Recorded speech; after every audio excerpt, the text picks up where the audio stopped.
자, 이제 지역주택조합, 확 바뀐 지역주택조합 알고 하자. 이제 세 번째 시간입니다.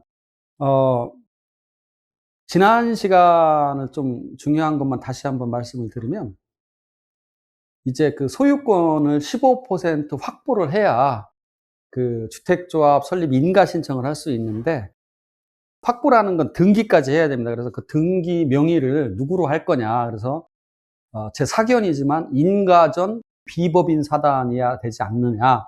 그러니까 발기인 명의로 등기가 되는 건 확보한 게 아니다. 인가 전 비법인 사단 명의로 확보하는 게 맞다. 이게 제 사견입니다. 그것 좀 이해하시고. 자, 이번 시간에 이제 시공자와의 사실 그 조합원 분담금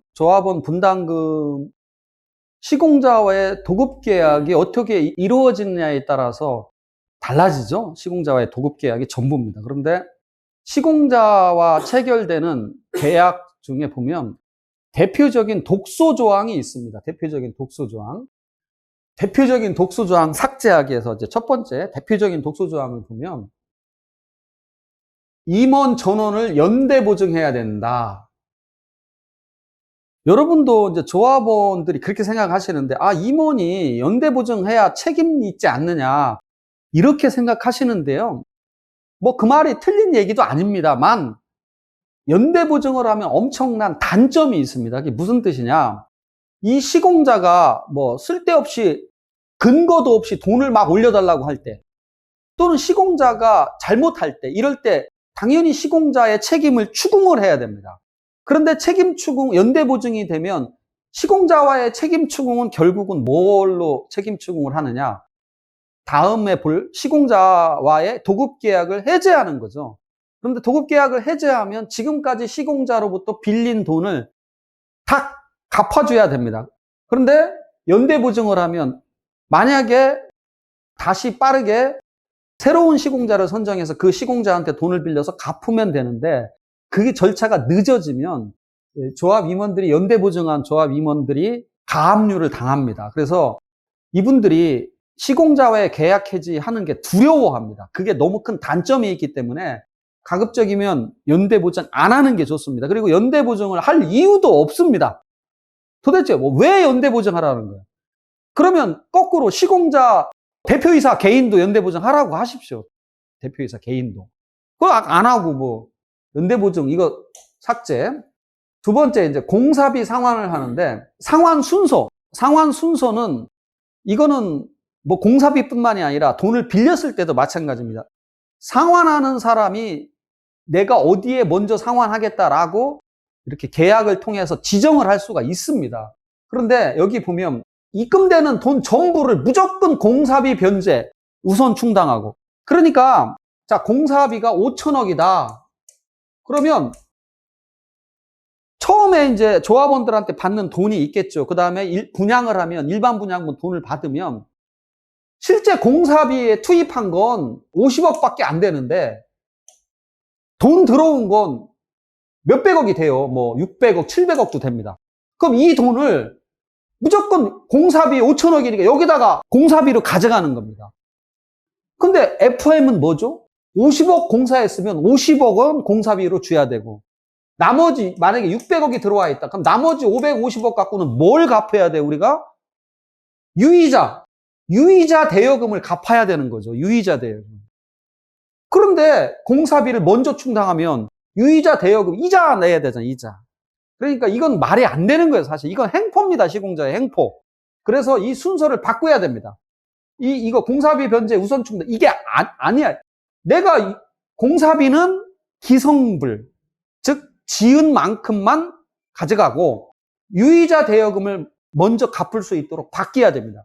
이게 돈이 굉장한 몇십억이 됩니다. 이 돈이 몇십억이 됩니다. 그래서 이것도 대표적인 독소조항이고, 그 다음에 또 대표적인 독소조항이 이제 돈이 입금되면 입금된 돈이 입금일 이길 자동이체한다. 입금된 다음날 시공자 통장으로 자동이체한다. 아니 이게 말이 됩니까? 조합이 갖고 있어야지 시공자 통장에 자동이체를 해줘요. 이렇게 되면 어떤 일이 벌어지냐? 또 시공자가 횡포를 부립니다. 막 돈 더 내놓으라고. 그런데 집행부에서 안 돼요 이렇게 하면 돈줄을 딱 막아요. 그래서 조합장 월급도 못 가져가게 하고 심지어 이제 법인카드도 못 쓰게 하고 임차료도 안 줍니다. 그러니까 이런 게 귀찮으니까 그냥 증액 요구를 받아주는 경우가 많습니다. 그래서 정말 자동이체 이건 삭제해야 됩니다. 이거 삭제해야 됩니다. 그 다음에 이제 계약의 해지 및 해지. 자, 요거는 일반 부동산 계약할 때 여러분들이 잘 알아놓으셔야 돼요. 일반 부동산 매매 계약할 때. 우리 김동희 교수님이 이제 공매, 경매 전문가고 또 이 강의를 들으시는 분들이 이제 투자하시는 분들이 많이 계시죠. 그래서 팁이라면 팁이지만 꼭 하나 드리면 부동산 매매 계약할 때 반드시 이 신경을 쓰셔야 됩니다. 반드시 신경을 쓴 조문 중에 하나가 이겁니다. 자, 이제 이게 무슨 뜻이냐. 자, 34조 보면 계약이 해지된 때, 때에는 갑은 을로부터 차입한, 시공자로부터 차입한 대여금에 돈을 빌리잖아요, 조합이. 반환시까지 빌린 돈을 반환할 때까지 17조 제3항의 연체이자율을 정한 금액을 가산하여. 이게 문제입니다. 그러니까 연체이자율까지 물어줘야 됩니다. 그런데 이 조문이 없다고 쳐요. 이 조문이 없으면 민법의 원칙으로 돌아갑니다. 민법으로 돌아갑니다. 민법은 계약이 해제되면 소급하여 무효죠, 무효. 그리고 원상회복입니다. 원상회복. 그러면 원상회복. 그러면 무슨 뜻이냐? 자, 내가 이제 10억짜리 부동산을 사고 파는데, 자, 계약금으로 1억 받았어요. 그 다음에 이제 중도금으로 3억, 1차 중도금으로 3억 받고, 2차 중도금으로 2억 받기로 하고, 나머지 4억은 잔금으로 받기로 정했다. 그런데 1차 중도금까지 받았는데 2차 중도금을 매수인이 안 냅니다. 돈이 없어. 또는 안 내. 그러면 매도인은 어떻게 해야죠? 당연히 또 내용 증명을 보내죠. 뭐라고 보냅니까? 당장 2차 중도금 갚으세요. 이렇게 보냅니다. 그거 틀린 거예요. 그렇게 보내시면 안 돼요. 뭐라고 표현해야 돼? 2차 중도금 2억 원 및 지연이자까지 내라. 지연이자 받아야죠. 너 안 냈으니까. 지연이자 약속 안 했는데요? 그러면 뭐다? 법정이자. 법정이자 얼마예요? 5% 됩니다. 5%. 연 5푼. 상인 간 거래는 연 6푼. 셉니다.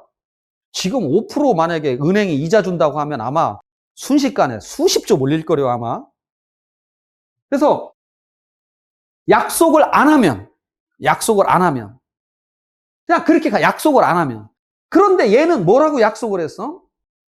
연체 이자율을 적용한 금액. 그러면 이게 얼마냐? 17조에 정한 연체 이자율이 뭐냐면 은행 연체 이자율입니다. 그러면 지금 예전에는 17%고 지금은 12% 정도 합니다. 무슨 뜻이냐? 돈을 받은 날로부터 내가 갚은 날까지 12%의 이자를 쳐서 시공자한테 반환을 해야 돼요. 황당하죠. 시공자는 막 논하는 거죠. 완전히 진짜 고리대금업을 한 셈이 됩니다. 고리대금업을 한 셈이 됩니다. 그래서 이것도 말이 안 되죠. 그래서 이거 그냥 1%로 한다 이렇게 약속하던가 적당히 3%로 하던가 이 정도 하는 게 맞지 뭔 이렇게까지 하냐는 거죠. 그래서 일반 부동산 매매 계약할 때도 이 조항을 넣는 사람이 저는 사실은 못 봤어요. 그래서 안 넣으면 어떻게 된다? 5%야. 안 넣으면 5%. 법정이자 5%. 상인끼리면 6%. 그래서 매도인과 매수인이 있어요. 그러면 누가 계약을 위반할 확률이 높을까? 변심할 확률이 누가 높을까요? 팔라고 했다가 안 팔 확률이 높을까? 살라고 한 사람이 안 살 확률이 높을까? 그렇죠? 매수인 쪽이 그래도 더 높겠죠. 그죠? 매수인 쪽이 더 높아요. 당연히. 그래서 똑똑한 매도인의 공인중개사는 한 줄 특약을 넣어놓으면 되죠. 계약이 해제됐을 경우에는 요 1억 받은 계약금은 손해배상금, 위약금으로 몰수하고 받은 돈에 대해서는 요 이제 남은 요 받은 돈 3억 받은 돈 계약금을 제외하고 나머지 받은 돈에 대해서는 계약이 해제된 날까지는 무이자로 계약이 해제된 날부터 몇 프로의 이자를 가산해서 받아난다. 이렇게 특약을 하나 더 두면 정말 그 공인중개사님은 정말 매도인을 위해서 최선을 다한 계약 조건이죠. 계약 조건. 대비하는 거죠. 하여튼 그래서 참고로 요런 그래서 지금 이 독소조항 4개는 없애야 된다. 자, 그러면 아이고 변호사님 저걸 어떻게 없앱니까? 시공자가 슈퍼 울트라 갑인데 그냥 갑도 아니에요. 시공자는 그냥 슈퍼 울트라 갑인데 슈퍼 울트라 갑인데 이걸 어떻게 없애느냐? 없앨 수 있습니다. 자, 시공자가 아무 잘못이 없는데 일방적으로 그냥 너 그만둬 이렇게 할 수 있느냐? 있습니다. 그냥 아무 잘못이 없는데 너 그냥 나가. 가능하다는 겁니다.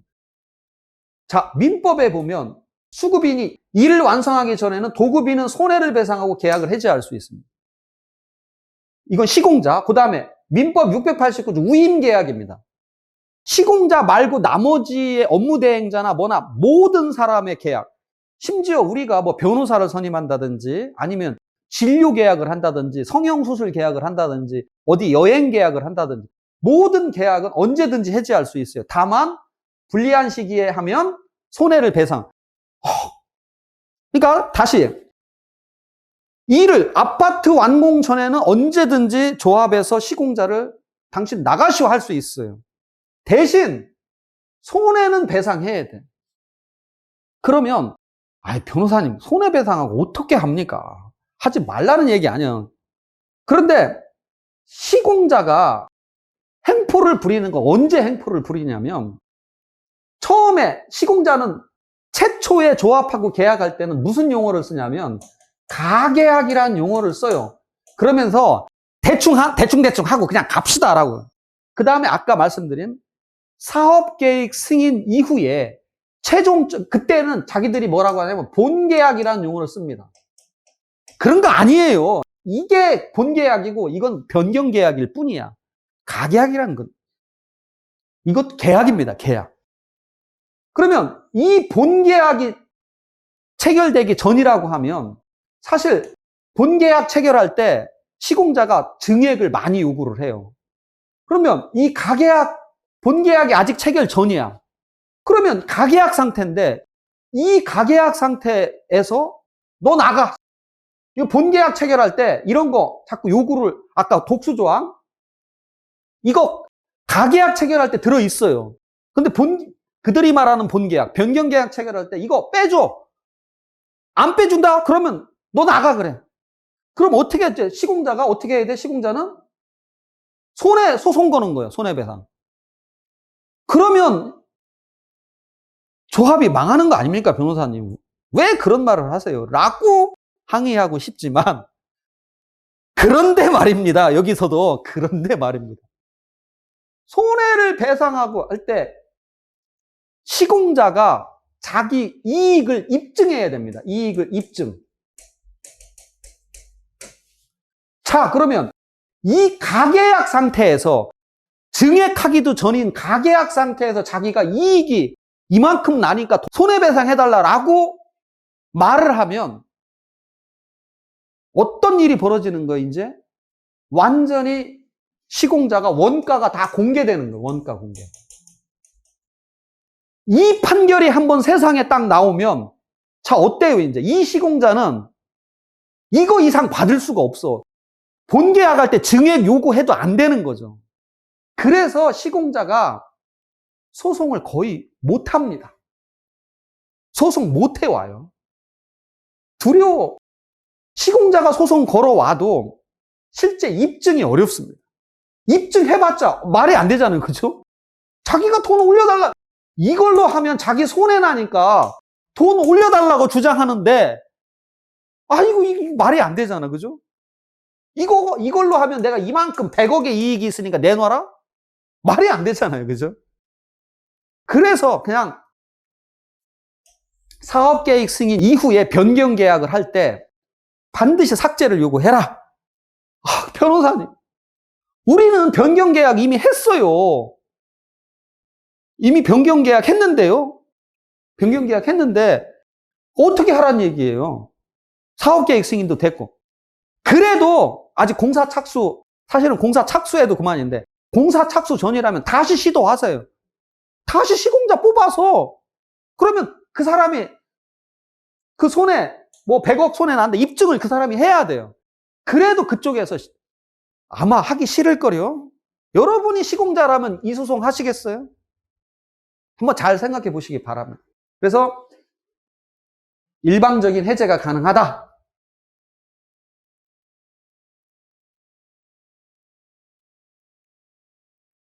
만약에 해제하면 이행이익은 배상해 줘야 되지만 이거는 시공자가 입증해야 된다. 그래서 시공자가 소송하는 건 굉장히 어렵다.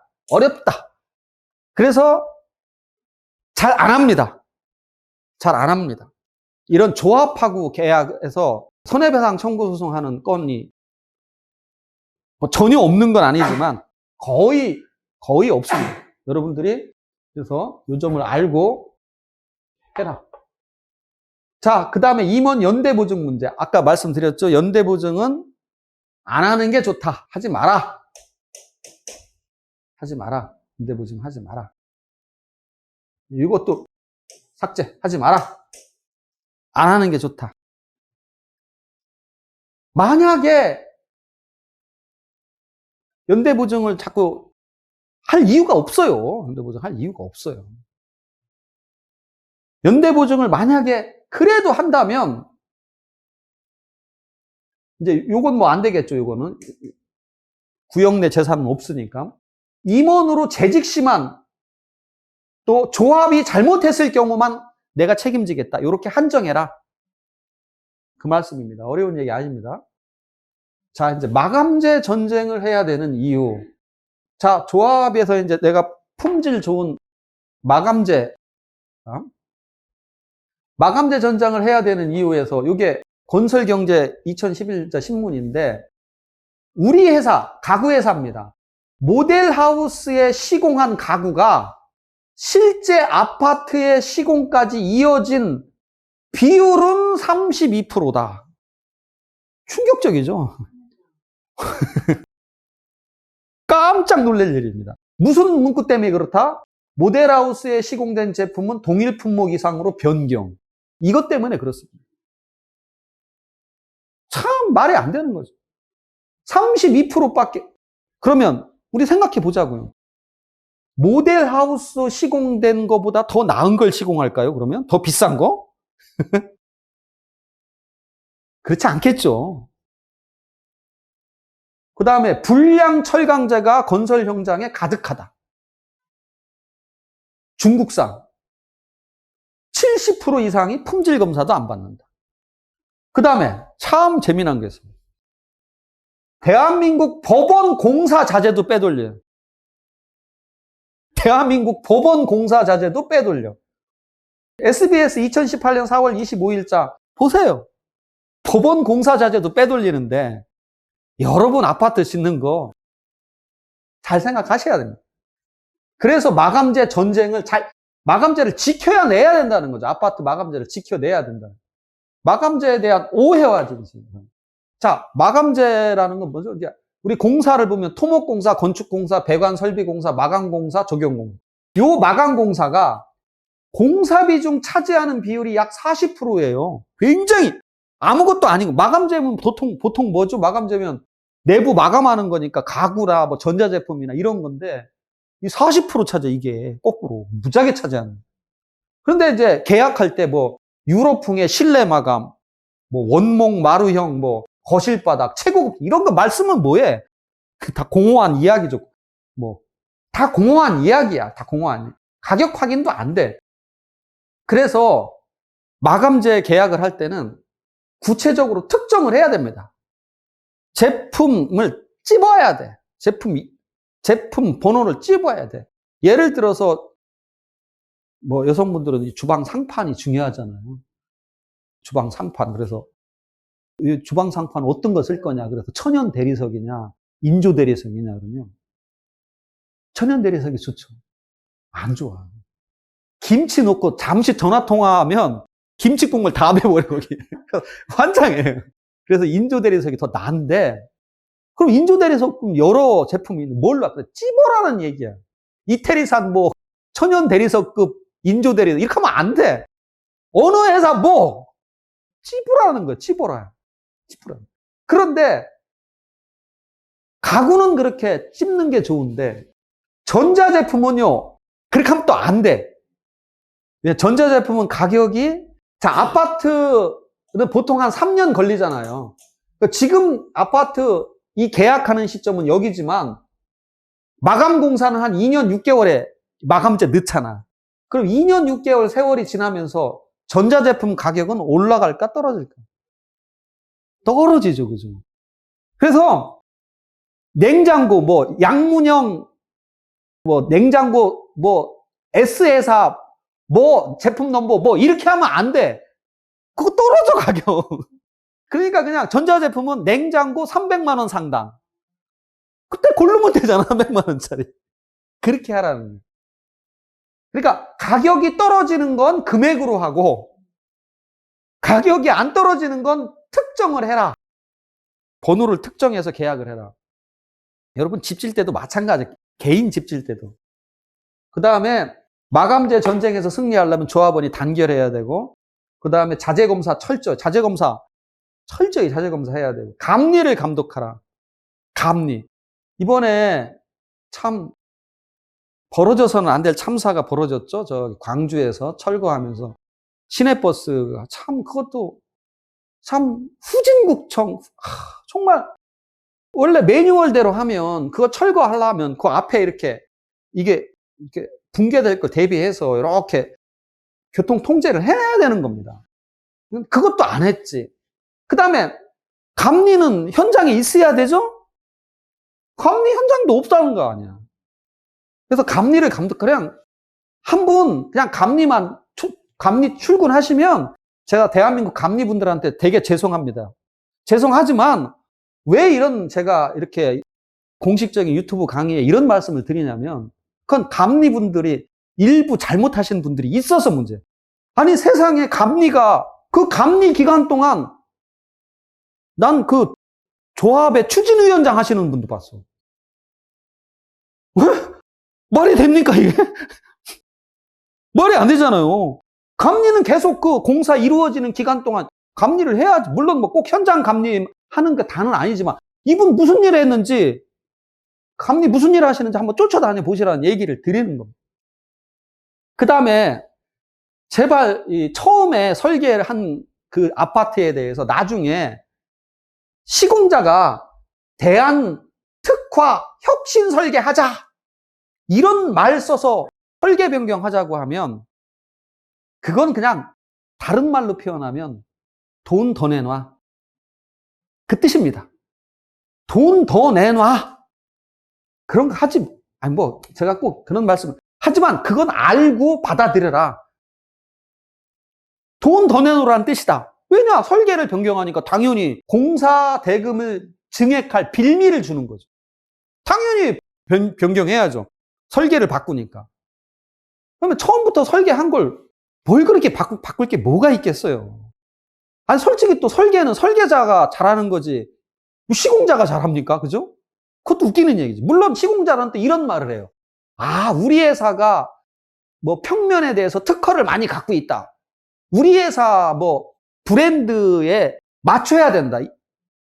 아이고 그렇게 안 맞춰. 그럼 그 회사 선정 안 한 다른 회사는, 다른 데는 뭐예요? 말도 안 되는 얘기. 좀 저는 그렇게 생각합니다. 그냥 이건 돈 더 내놓으라는 거 아시고 뭐 꼭 하지 말라는 뜻은 아닙니다. 다만 돈 더 내놓으라는 뜻이다라는 거 알고 받아들여라. 그런 말씀을 드리는 겁니다. 그 다음에 현장 소장이 가장 중요하다.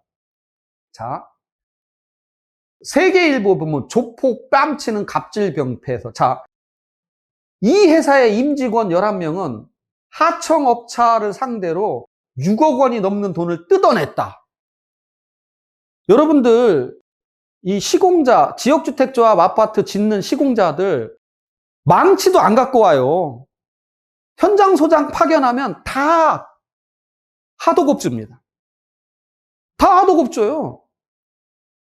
그러면 현장 소장이 또는 그 회사 임직원이 돈 뜯어내면 하청업자는 6억 뜯긴 거 어떻게 하겠어요? 그죠? 자재를 빼돌리던가 저급자재를 쓰던가 뭐 손해 보충하겠죠. 자기가 바보입니까 이 사람들은? 저급자재를 쓰든 자재를 빼돌려도 돈을 빼돌렸기 때문에 이 사람들은 어떻게 한다? 눈 감아줘야죠. 그죠? 그래서 현장 소장이 굉장히 중요해요. 그래서 입찰 지침서에 즉 현장 소장이 정직한 사람이 오면 하청업체도 정직한 하청업체를 거느립니다. 그래서 입찰 지침서에 현장 소장을 추천하겠다. 이런 거 한다라고 하면 또 뭐라고 하냐? 그 내정 간섭이다 이런 얘기해요. 뭘 그 정도 간섭? 아이 그럼 너 안 하면 되지. 그 다음에 그리고 좀 제발 여기서 한마디 더 좀 시공자 선정 이 시공자 아니더라도 우리 아파트 져줄 시공자는 대한민국에 널려 있습니다. 제발 조합원님들 머리를 좀 바꾸시면 여기 안 하면 뭐 우리 죽는다? 그렇지 않습니다. 그래서 매년 우수 아파트로 선정되고 감상패 받은 현장이 있어요. 그 현장 소장을 좀 추천해라. 그래서 현장 소장이 굉장히 중요하다는 말씀 드리고, 자 이제 거의 오늘 이게 마지막입니다. 오늘 마지막 강의에 위약금. 이것도 똑같이 이제 여러분들 부동산 계약을 할 때, 일반적인 아파트 사고 팔 때, 토지 사고 팔 때 반드시 이것만큼은 알고 계약을 하시라. 이것만. 이게 엄청나게 중요합니다. 다시 이제 돌아옵니다. 다시. 자, 아까 10억을 계약을 하는데 1억을 뭐 그냥 알기 쉽게 1월 1일 날 1억 계약 시에 받았어요. 그 다음에 1차 중도금 3억은 뭐 3월 1일, 아니 너무 멀다. 한 달 후. 2월 1일 날, 그 다음에 2억은 뭐 3월 1일 날, 나머지 4억은 뭐 4월 1일 날 이렇게 받기로 했다. 이렇게 하기로 했어요. 그런데 계약금을 받은 상태, 아직 중도금을 받기 전이야. 중도금을 받기 전에는 이 계약은, 자, 매수인은 1억을 포기하고 계약을 해지할 수 있죠. 매도인은 받은 돈 1억은 당연히 돌려주고 다시 1억을 주고 매매 계약을 해지할 수 있습니다. 매매 계약을 해지할 수 있어요. 그런데 이제 중도금을 받았다. 2월에서 3억을 받은 상태. 그러면 이제 뭔가 누군가 위약을 해야만, 매매 계약 이행을 하지 않아야만 계약을 해지할 수 있죠. 그죠? 계약을 해지할 수 있어요. 근데 자, 3억까지 받은 상태에서 이제 2억을 안 내, 이 사람이. 그럼 아까 설명했죠? 매도인은 뭐라고 내용 증명을 보내야 돼? 야, 중도금 2억을 빨리 내! 그리고 지연이자까지 줘! 라고 내용 증명을 보내겠죠? 근데 이 사람이 결국은 에이, 못 냈어. 그러면 어떻게 하죠? 당연히 이제 해제하죠. 해제. 자, 해제를 하면 이제 내가 받은 1억과 3억의 운명은 어떻게 되느냐? 아까 말씀드렸죠? 원상회복의 의무가 있습니다. 그리고 원상회복이니까 받은 날로부터 이자까지 쳐서 반환해야 돼. 이자 약정이 없다면 법정이자 5%, 상인간 6% 반환해야 되는데. 자, 여기서 일단 이 1억의 운명, 이거를 몰수할 수 있느냐, 내가. 몰수할 수 있느냐, 1억을. 특약이, 약속이, 당사자 간의 약속이 없으면 몰수를 못 합니다. 약속을 해야만 됩니다. 그래서 한국공인중개사 협회가 쓰는 그 계약서에 보면 부동문자로 앞에 이렇게 계약서 이렇게 보면 몇 주 있고 뒤에 이제 여기 특약 쓰는 란이 있어요.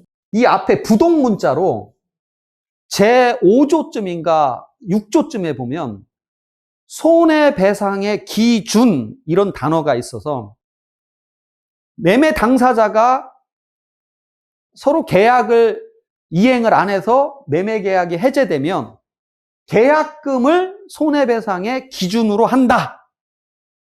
이런 말이 있어요.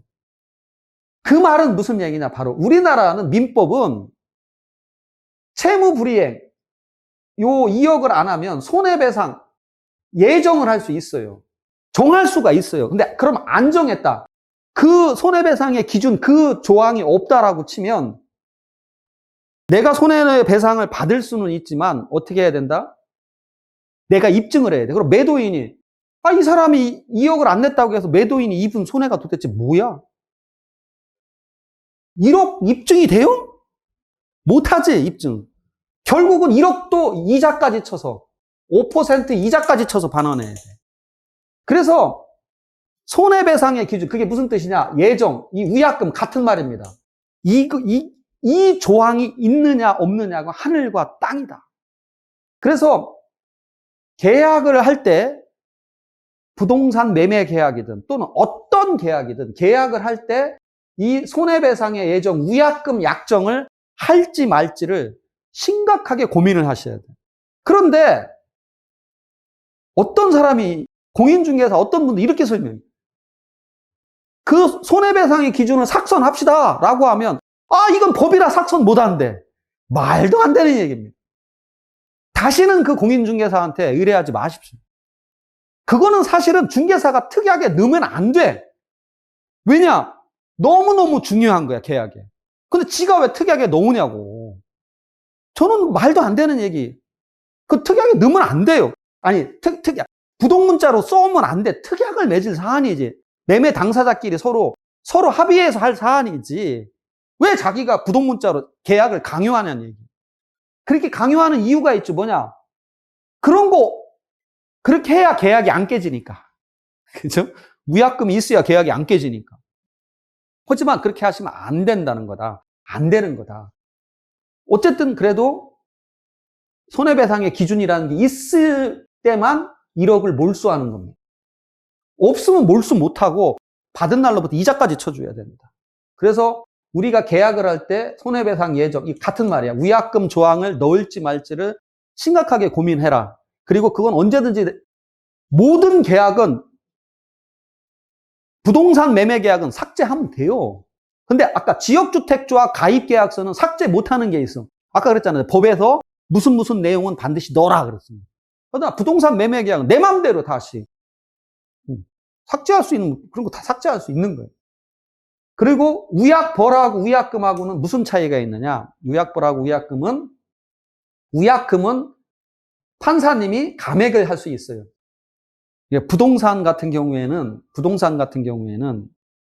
뭐 10% 하면 더 이상 감액 안 합니다. 그러나 위약벌로 하면 감액이 안 돼. 이거 되게 무서운 거예요, 위약벌로 하면. 그래서 어떤 분이 위약벌이라는 단어를 쓰면 그 사람은 그 계약을 반드시 이행을 시키고 말겠다라는 강력한 의지를 갖고 계신 분이다 라고 여러분들이 이해를 해라. 그래서 이 어떠한 내가 계약을 맺든 위약금 약정을 할지 말지 나한테 유리할 수가 있고 불리할 수가 있는 거예요. 그러니까 내 처한 상황에 맞춰서 이 부분을 넣을지 말지를 결정을 하시면 됩니다. 자, 이제 오늘 강의는 마쳤고 마지막 제 소개도 이제 뒤늦게 드리는데 저는 뭐 이제 만 22살에 사법시험을 합격해서 그 횟수가 벌써 제가 9년도에 합격을 했습니다. 그래서 지금 몇 년인가? 89년이니까 32년 전이네요. 벌써 32년 전. 그래서 지금 저는 이제 제가 쓴 책입니다. 그래서 요게 저희 이제 전문 제가 다루는 거죠. 그래서 오늘 한 요거는 요 지역주택조합의 진실이란 책에 다 들어 있습니다. 그래서 개정판이 아마 이제 곧 나올 예정입니다. 개정판이 앞으로 한 달 내로 아마 나올 예정이고, 나머지 부분도 여러분들이 한번 보시고, 특히 뭐 토지 수용이라든지 또 재개발 재건축에 뭐 이런 여기 나오는 책을 좀 보시고 사시고, 그리고 제가 뭐 이런 말씀 잘 안 드리지만 우리 공매 경매에서 정말 우리 김동희 원장님이 정말 훌륭하신 분입니다. 이렇게 제가 여기에서 이렇게 강의를 하는 이유도 그분 인격을 믿기 때문에 여기 와서 제가 강의를 하는 겁니다. 다른 데는 제가 강의를 잘 안 합니다. 그래서 참 이분은 매일 공부하세요. 매일. 매일. 나이가 60이 넘으셨는데도 매일 공부하시는 분입니다. 그래서 공매나 경매 부분에 대해서 여러분도 한번 김동희 원장님 강의를 한번 수강하시기를 권유드립니다. 자, 이상 마치겠습니다. 고맙습니다.